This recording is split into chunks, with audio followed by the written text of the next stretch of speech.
Merci et bonjour à tous. Donc ici, je vais vous présenter des exemples de résultats que nous avons obtenus suite à l'application des techniques de fluorescence sur les parois végétales.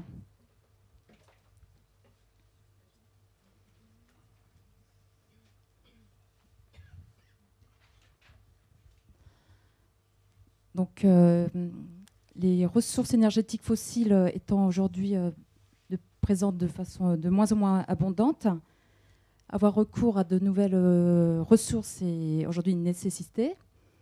La biomasse lignocellulosique a l'avantage d'être une ressource renouvelable et tout en permettant aussi la limitation des gaz à effet de serre. Les polymères pariétaux, cellulose, lignine et hémicellulose peuvent être valorisés pour permettre ainsi de fournir des produits chimiques, des matériaux ou bien les biocarburants. Mais ces polymères pariétaux constituent un réseau interpénétré et très complexe.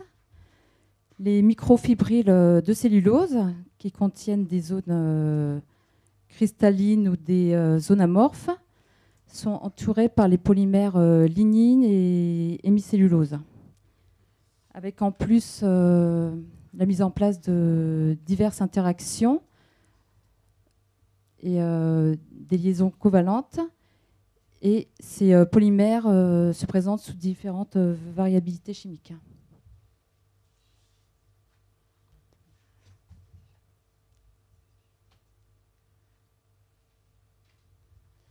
L'utilisation de voies vertes pour permettre la transformation des biomasses n'est pas facile, puisque l'utilisation d'enzymes montre des problèmes d'inefficacité.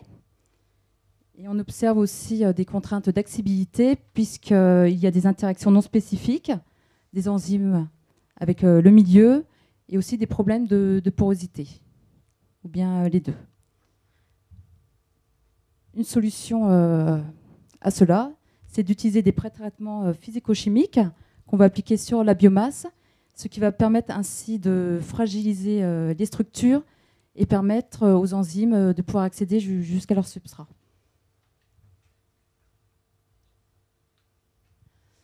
Nos objectifs ici sont de caractériser l'impact des pré-traitements sur les propriétés de fluorescence de la biomasse lignocellulosique, à relier donc avec la composition et l'architecture, et l'impact des pré-traitements sur la mobilité de sondes fluorescentes. Au laboratoire, à l'UMRFA, donc fractionnement des agro-ressources et environnement, nous mettons en œuvre différentes techniques de fluorescence, dont notamment le FRAP, que je vais vous montrer par la suite. Mais nous collaborons aussi avec une plateforme de microscopie et d'imagerie, PICT, plateforme en imagerie cellulaire et tissulaire, qui se trouve également à Reims. Et ces techniques sont assez rapides, relativement rapides, et permettent de ne pas détruire nos échantillons. Et ces propriétés de fluorescence, donc, qui vont être suivies au niveau des intensités de fluorescence, les valeurs de lambda d'excitation et d'émission et des temps de vie de fluorescence. Et ces propriétés de fluorescence sont très sensibles à l'environnement et vont nous informer sur l'interaction du fluorophore avec son environnement. Tout ceci pour pouvoir réussir à corréler les propriétés de la biomasse avec la mobilité de sondes en utilisant différentes techniques de fluorescence. Pour cela, donc, nous avons travaillé sur des échantillons de peupliers, donc des peupliers de courte rotation, et préparé des échantillons de 2 cm que nous avons préparés selon des épaisseurs suffisamment fines avant d'appliquer les différents pré-traitements. Donc un pré-traitement hydrothermique, un pré-traitement à l'ammoniac et un pré-traitement chlorite que nous avons comparé par rapport à notre témoin brut n'ayant pas subi de pré-traitement.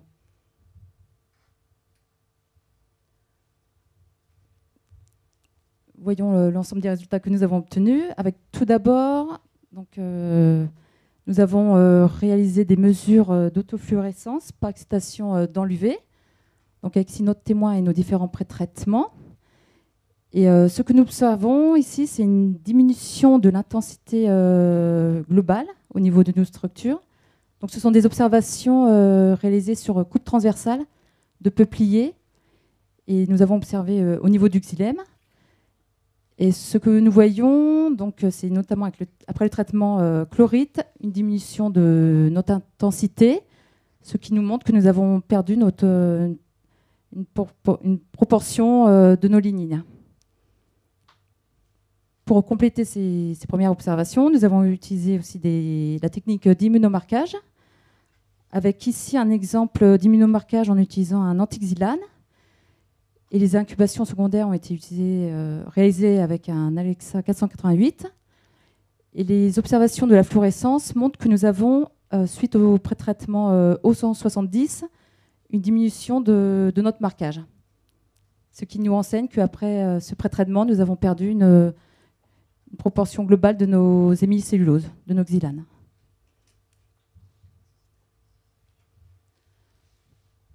Pour compléter, nous avons aussi réalisé une analyse spectrale. Alors, les spectres d'émission des fluorores vont donc bien sûr dépendre de la longueur d'onde d'excitation utilisée, du coefficient d'extinction molaire, mais les intensités vont varier en fonction de la concentration du fluorophore. Donc, je vous présente ce que nous avons obtenu avec les spectres d'émission en fonction des pré-traitements. Donc, nous avons réalisé les mesures en utilisant un biphoton en excitant à 750 nanomètres. Et après pré-traitement, nous observons que ces intensités diminuent et sont accompagnées également d'un shift des longueurs d'onde d'émission vers des valeurs plus élevées. Donc, il s'agit des effets hypochrome et batochrome qu'on observe, qui montrent qu'après pré-traitement, nous avons perdu une proportion de nos composés phénoliques et que ceci s'est accompagné d'une modification de la nature de nos fluorophores.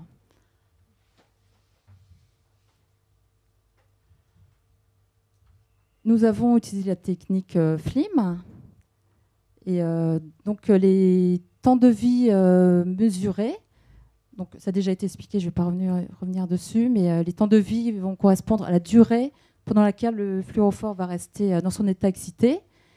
Et ces valeurs de temps de vie vont être très sensibles à l'environnement du fluorophore, l'environnement local, puisque les variations vont être induites par des quenchings de fluorescence, des changements de conformation.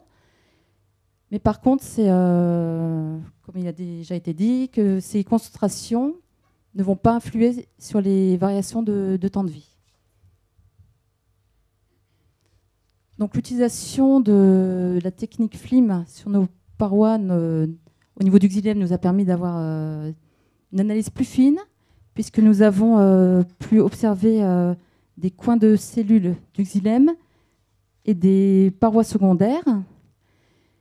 Et les concentrations locales sont pour nous une inconnue, donc en lien avec l'indépendance avec les concentrations. Et ce que nous avons vu, donc ici avec le témoin, le pré-traitement, donc ici ce sont les images de temps de vie moyen. Et nous avons observé qu'après pré-traitement, il y a un effet des valeurs de temps de vie moyen qui fluctuent selon la localisation, puisqu'on a des valeurs au niveau des parois secondaires de l'ordre de 1000 picosecondes et 850 au niveau des coins de cellules, contre des valeurs plutôt un peu en dessous de 700 picosecondes par rapport aux témoins. Nous avons poursuivi ces mesures pour les autres pré-traitements, donc ammoniac et chlorite. Et voici l'ensemble des résultats que nous avons obtenus, avec les mesures de temps de vie au niveau des coins de cellules et parois secondaires. Et ce que nous observons, c'est par rapport à nos témoins, c'est que ces valeurs de temps de vie augmentent, donc en lien avec ce qu'on a vu précédemment, la déstructuration de nos lignines, une structure qui est moins compacte. On voit un effet plus important après le traitement chlorite, Mais on voit aussi que les temps de vie ont augmenté suite au traitement 170 à l'eau et le traitement ammoniac, avec un effet plus marqué au niveau des parois secondaires.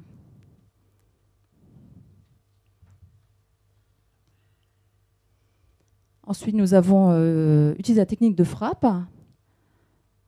Donc, comme ça a déjà été dit, donc on choisit une zone d'intérêt qu'on va bleacher et remesurer la fluorescence, le recouvrement de l'intensité dans cette zone en fonction du temps.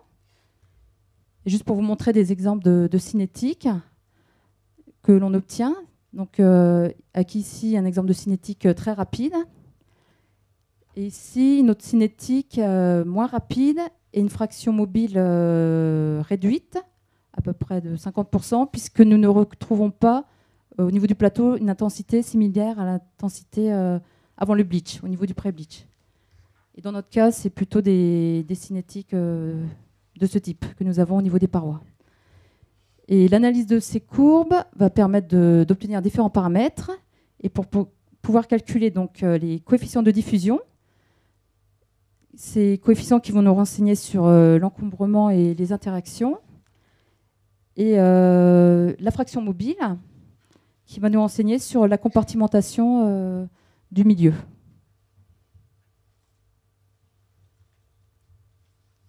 Nous avons donc utilisé une enzyme, une xylanase à laquelle nous avons couplé une rhodamine et fait incuber avec nos coupes pré-traitées pour mesurer la mobilité de cette sonde extrinsèque.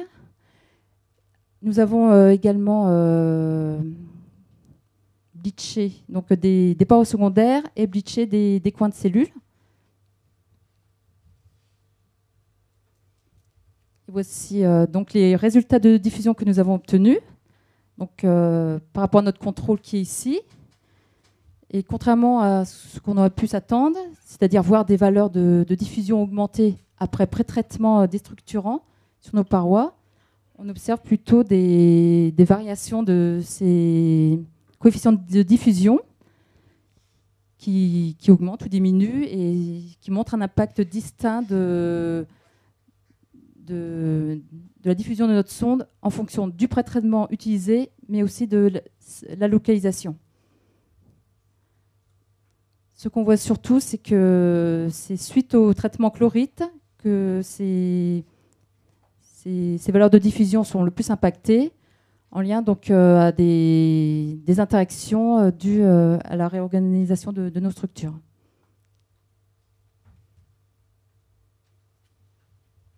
En conclusion, donc, nous avons utilisé différentes techniques de fluorescence que nous avons utilisées en combinaison et appliquées sur une même série d'échantillons.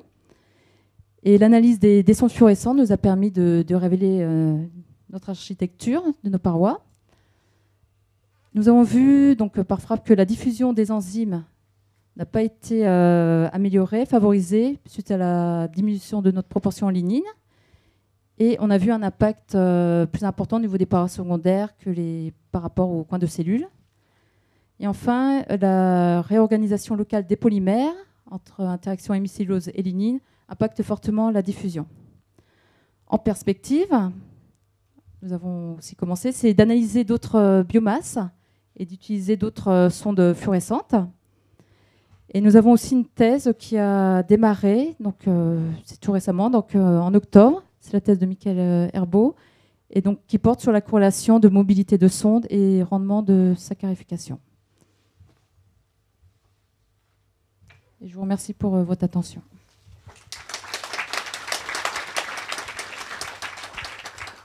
Merci beaucoup, Anouk. Est-ce que vous avez des questions sur cette présentation ou les deux précédentes?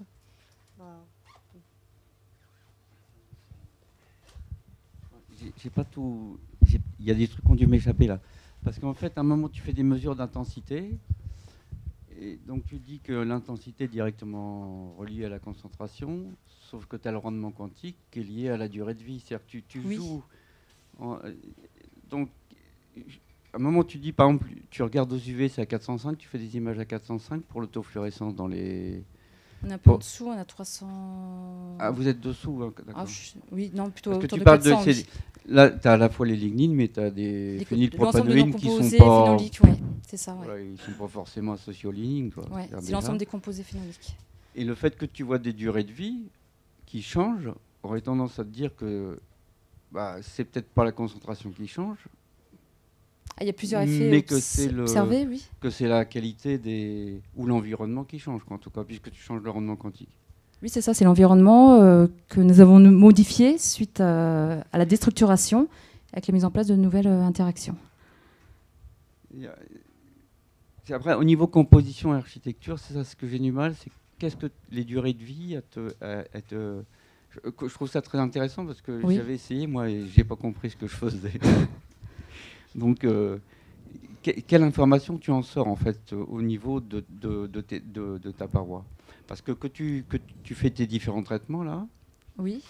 Donc, de fait, tu vois des modifs. Hein, voilà, il y a des super images, là, où tu vois un relâchement de la paroi, ou... non, plus loin, tu vois. Vas-y. Quoi, celles-là sont jolies aussi, d'ailleurs. Vas-y, encore. Voilà, tu vois, par exemple, là, quand tu traites au chlorite, on voit en gros toute la lamelle moyenne, puis ça a sauté, quoi, plus ou moins, non? Non, peut-être pas, ouais. Donc là, c'est des photos observées au niveau du bois. Ouais. Et donc, on peut déstructurer, mais là, je pense qu'il y avait un effet préparation également. De coupe, Sur cette photo, oui. Ok. Ouais, donc la question, en fait, c'est ça. C'est quelle information au niveau architecture, composition, vous recherchez là-dedans, quoi? En dehors de dire, bon, notre la durée de objectif, vie c'est de change. pouvoir faire agir les enzymes pour qu'elles puissent déstructurer les parois. Et sans pré-traitement, c'est très difficile. Et le meilleur résultat que nous avons obtenu, c'est suite au traitement chlorite. Donc on voit qu'on arrive à déstructurer et on perd une forte proportion de nos lignines qui nous gênent pour la diffusion de nos enzymes.